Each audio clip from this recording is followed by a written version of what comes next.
जब तक प्रशासनिक व्यवस्थाएं मजबूती से स्थापित नहीं होंगी तो कोई भी प्रोग्राम, कोई भी योजनाओं को सही तरीके से अमल में लाना भी काफी चुनौती भरा हो सकता है।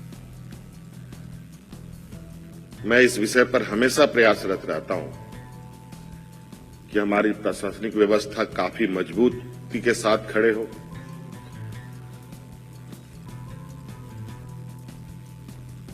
उनकी समस्याओं का समाधान हो। हमें कई जगह अलग अलग राज्यों में घूमने का मौका मिलता है, कभी कभी किसी समारोह में भी जाने का मौका मिलता है, कोई सरकारी प्रोग्राम के माध्यम से भी जाने का मौका मिलता है। उन सब जगहों में भी प्रशासनिक व्यवस्थाओं को थोड़ा हम समझने की कोशिश करते हैं।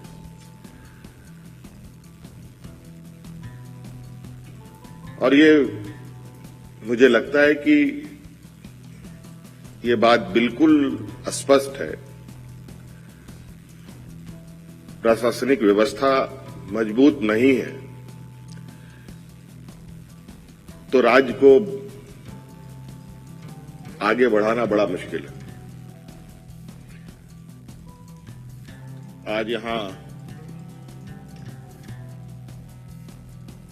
रांची यूनिवर्सिटी के आर्यभट्ट सभागार में राज्य प्रशासनिक सेवा संघ के आम सभा कार्यक्रम में हमारे साथ यहां मंच पर उपस्थित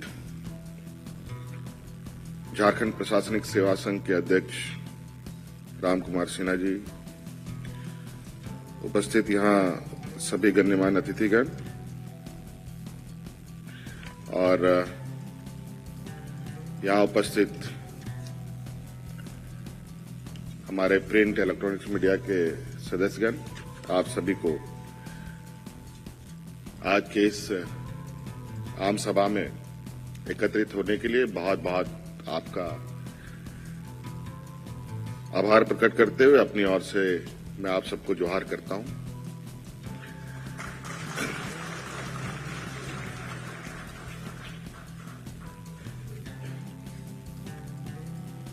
जैसे मुझे बताया गया है कि बहुत लंबे समय के बाद आज राज्य प्रशासनिक सेवा की आम सभा आहूत हुई है।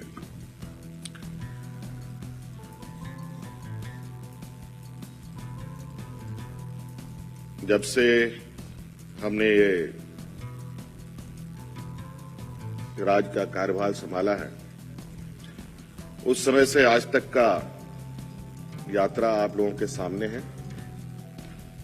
सरकार बनने के बाद सरकार ठीक से बैठी भी नहीं थी। कोरोना जैसा महामारी हमारे सामने एक चुनौती बनकर आया। लगभग 2 साल काफी उथल पुथल का वर्ष रहा है और आज वक्त मिलते आज आप लोग भी एकत्रित हैं, हम भी आप लोगों के समक्ष हैं। और सिन्हा जी ने कई सारी बातें और कई सारी मांगें आप लोगों की तरफ से रखी है।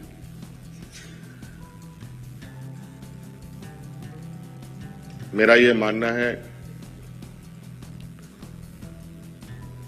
राज्य प्रशासनिक सेवा के पदाधिकारी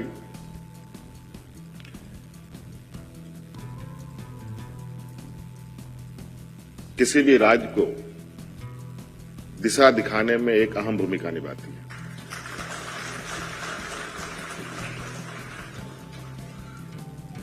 और आप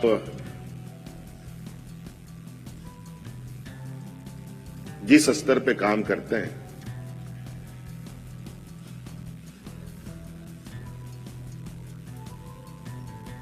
जहां आपको पूरा राज्य का आंतरिक हालात, यहां के हर समस्या, हर चीजों से आप वाकिफ होते हैं और आपका अनुभव कहीं न कहीं बहुत महत्वपूर्ण साबित होता है राज्य को दिशा दिखाने में। इसलिए मैं मानता हूं कि राज्य प्रशासनिक सेवा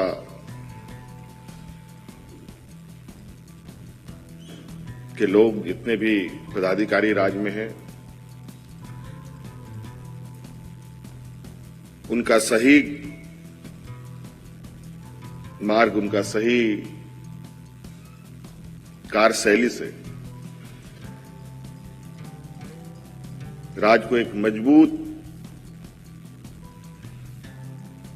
सहयोगी के रूप में आप पहचाने जा सकते हैं और राज्य को एक मजबूती के साथ आगे बढ़ने का भी हौसला मिलता है। हमने या सरकार, कोई भी सरकार कुछ भी काम करती है, कोई भी योजना प्रोग्राम संचालित करती है, उन सब चीजों को धरातल पर उतारना, लोगों तक पहुंचाना, इसका माध्यम आप ही लोग होते हैं। वरीय पदाधिकारी, आईएएस, आईपीएस जितने हमारे पदाधिकारी हैं, उनकी एक अलग कार्यशैली है, उनकी एक अलग व्यवस्था है। लेकिन मैं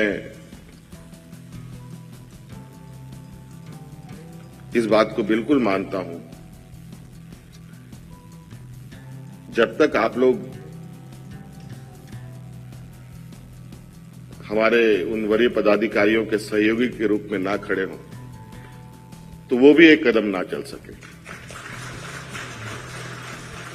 और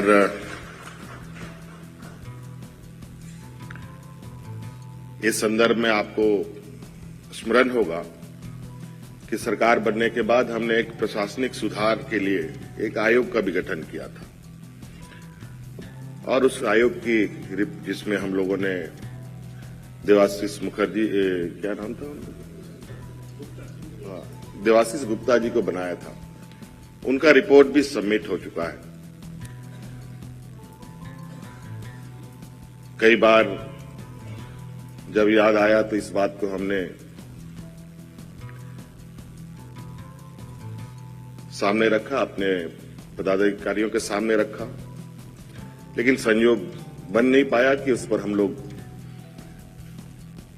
उसके निचोड़ क्या हुए, उस पर हमें आगे क्या काम करना चाहिए, उस पर आगे कैसे बढ़ना चाहिए, इस पर अभी हम लोग नहीं पहुंच पाए।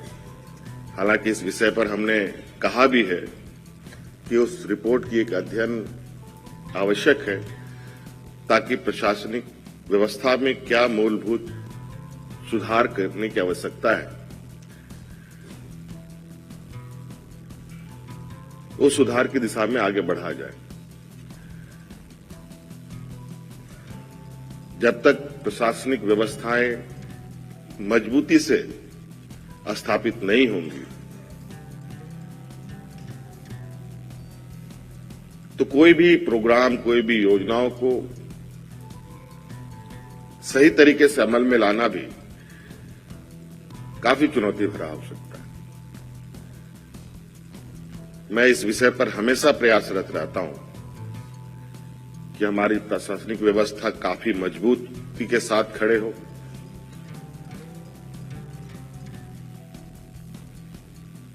उनकी समस्याओं का समाधान हो।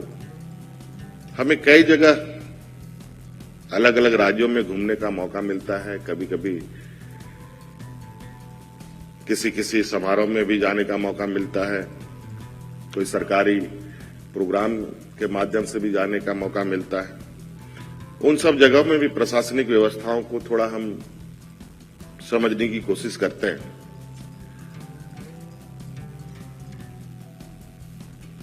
और ये मुझे लगता है कि ये बात बिल्कुल स्पष्ट है, प्रशासनिक व्यवस्था मजबूत नहीं है तो राज्य को आगे बढ़ाना बड़ा मुश्किल है। झारखंड तो वैसे भी कई चुनौतियों से जूझ रहा है। राज्य बनने के बाद कई उतार चढ़ाव इस राज्य ने देखे, राजनीतिक उतार चढ़ाव देखे, कई चुनौतियां सरकार के पास रहीं। आज जहां झारखंड को होना चाहिए था, उसके विपरीत आज देश के सबसे पिछड़े राज्यों में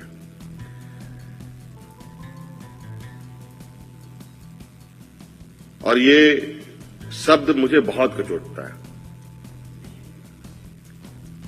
कि आखिर ऐसा कौन सा चुनौती है, ये कौन सी समस्या है जहां के संसाधनों से पूरे देश दुनिया का अर्थव्यवस्था हो, वहां के उद्योग हो, सब चीज संचालित होती है और यहां के लोग बहुत परेशानियों में, बहुत चुनौती भरा जिंदगी काटते हैं।